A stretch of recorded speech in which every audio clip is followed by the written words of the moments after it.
Hey everyone, what's going on? Joey here, and I wanted to give you guys an update on everything that's going on with my family in Ukraine because, to be honest, I have some of the best fans in the entire world, and I really truly mean that. You guys have been sending me messages nonstop for the past several months asking me, how's my family doing? What you can do to help? Are you guys doing anything that we could help you with?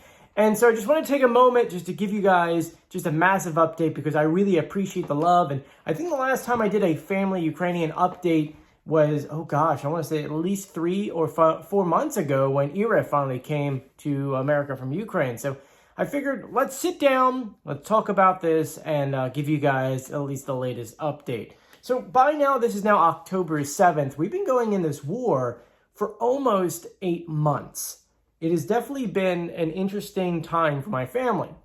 You see, just to kind of recap for those who don't know, my wife Julia is from Ukraine. Not like she grew up there and she left when she was 2 or 3. She grew up there up until, I would say 2011 when she first came to America, went back and then came back again. Her entire family is still there. Her mom, her dad, her aunts, uncles, grandparents, all her family members, except for her sister, back in May, were able to apply for a refugee status for her sister. She came to America and she's been living with us in this 1-bedroom apartment for several months, since I think it was May 21st, which is, definitely been a change because I'm used to having all this space, and now I'm in a tiny little corner and I can't even work at my desk. It's been definitely a change, but totally worth it. It's a sacrifice that we have to make to guarantee that Julia's sister is safe and alive. Because for those who don't know, she was evacuated from many different towns. One of them was about 25 miles away from Bucha while that was going on. And the stories that she has told us are things that, are horror movies.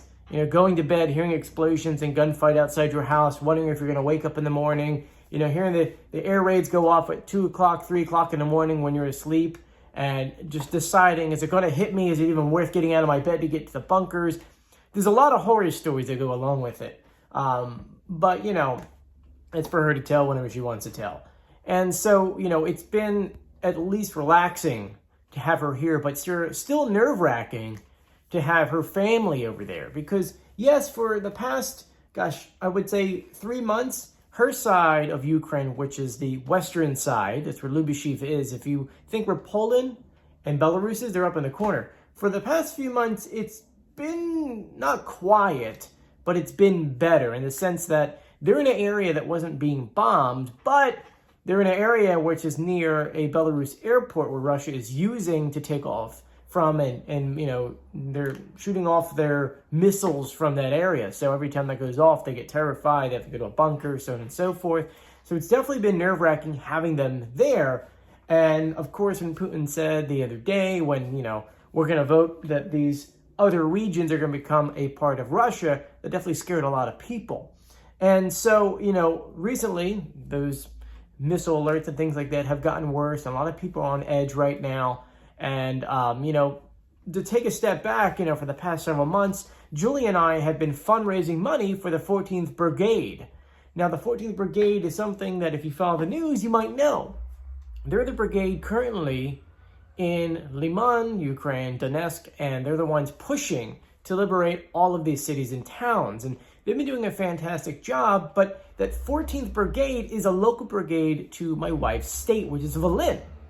In Volyn, obviously, is their town, Lubyshiv, and, we've been buying everything from medical backpacks, donating food, water, you name it. In the beginning of the war, we were filling up gas cans for them to fill up the tanks, which was kind of cool. And so, unfortunately, about 2 months ago, they started drafting men from the town who, at that age, they have to go fight. They go through training. They got all the equipment that we got them. They got in the car that we had bought for them, because we did buy them a car with the fundraising you guys did. They drove over there, and about a month and a half into it, unfortunately, Russia struck that car, and obviously that car doesn't exist anymore, but luckily for us, everyone inside was okay. So the car did its job. All the medical equipment is still saving lives. We had gotten a message saying that some gentleman was shot, and he was able to use the tourniquets that we bought him, and his life got saved because of that. So it's great to hear stories like that, but unfortunately with great stories and with war, there's always some kind of negative outcome. And unfortunately, about 3 weeks ago, we lost 5 members from that brigade, which were actually friends and family of a lot of people in our town. Like, it's people that my sister grew up with.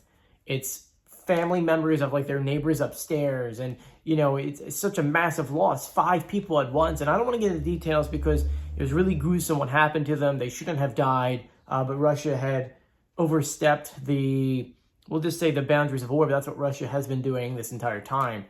And which caused all 5 of them to be killed at the same time.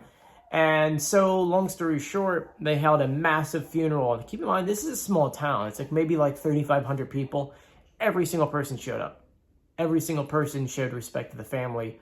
And they had a massive funeral. It was really sad. I put videos and photos and all these kind of things on my TikTok account. For those who don't know, I have been reporting on the war every single day. I may not be talking about it on my YouTube channel because I'm trying to make this channel fun and goofy. And I know you want more vlogs and more Masked Singer and other TV shows.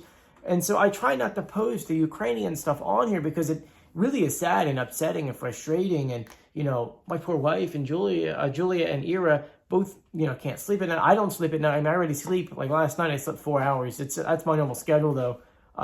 So it's extremely frustrating and upsetting, and you lose sleep over it. And I feel like I aged to like 10 years in just 8 months. And so I don't want to bring that on you. So I don't like posting these kind of things on my fun little YouTube channel. But if you do want to read or at least see all the videos about what's going on over there, or, you know, the advancements, like there's been a big push just in the past 48 hours. You can go through, you know, whether it is pushing through Liman and kind of going in that way, Kherson, you name it. There's been a lot of positive stuff, even though Putin, you know, even as of, like, I think a few days ago, was threatening nuclear war. And actually this morning, I woke up to Biden warning of a nuclear Armageddon right now. That was actually last night where he was at some kind of benefit and he announced that. And that was kind of like, what is going on here? So there is definitely a lot that is going on. But just to kind of like round around this whole update, Julia's sister's doing great here in the States.